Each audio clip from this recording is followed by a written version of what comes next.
Hello and welcome to watching a grown man cry trying to make decent paint jobs. I can happily say that this just did not turn out as anything like I wanted it to. But you know, in for a penny, in for a pound, why not just release the video anyway? I just recently bought these paints and I thought I'd give them a try out on little models that I've got.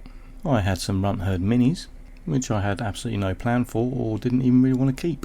So my genius plan to try out these new paints and see what they looked like, and to check their coverage and just how they performed really, was to paint all the minis in different skin tones to try and make them look awesome. Now, a little bit later you'll see what went completely wrong. And if anybody knows what the game ink is actually supposed to be used for, as it says skin wash, please, for the sake of my sanity, tell me what I'm doing wrong. Because I thought it was a wash for the paints that came in the same pack. And as it's an old pack, unlike the new ones, it comes with absolutely no instructions on how to use it. Now here are my thoughts about the paints in the pack that I purchased. Bearing in mind I do actually really like Vallejo products. The first 5 paints in this row needed at least 2 coats, and I gave up after the 4th coat on the one on the left. But the 2 newer bottle ones on the right were damn near perfect with 1 coat. So seeing as I buy these paints online, I can't take on my next tip for you. If you can look in the packs, make sure they're all the new bottles. Oh no, it's this wash stuff.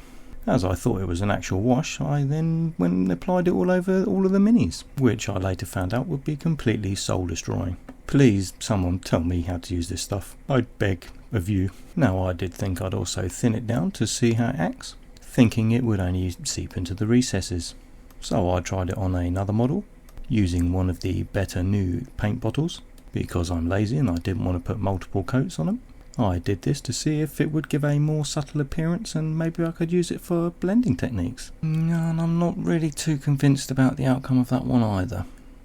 So removing it from the paint handle in the most respectful way, and gently placing it near the rear of the other models, I then looked at all of the models closely to see what differences there would be.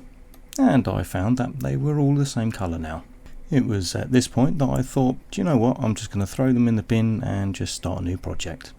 But then I thought, how about let's make a dry brushing how-to video. Seeing as I was going to use the original paints to paint highlights on the models, I figured a heavy dry brush would actually solve the problem and leave the wash in the recesses. And I could make out that it was my plan all along.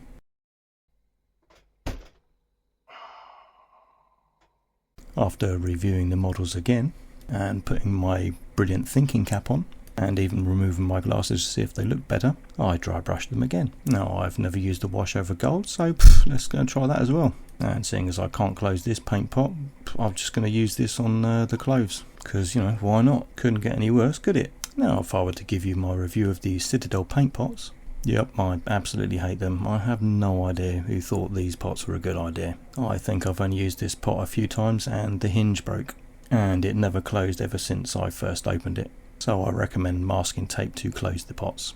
When you've closed the pot nice and gently like I just did, it's time to get the pliers to pull the hinge out of the lid to complete the simple process of just closing the lid on a paint pot. And then I just slap gold paint everywhere. Just, yeah. Gotta be 3 colours to play with them. And I did touch them to see if they were just like nearly dry, and then just applied Agrex Earthshade everywhere I just felt like it really. And why not just chuck it on the green skinned one as well, just to see what happens. 2 washes, maybe make it better. I don't know, give it a go. All I could hear was crying in the background and I couldn't quite work out where it was. And then I realised it was my brush, after it saw the horrors I just put it through.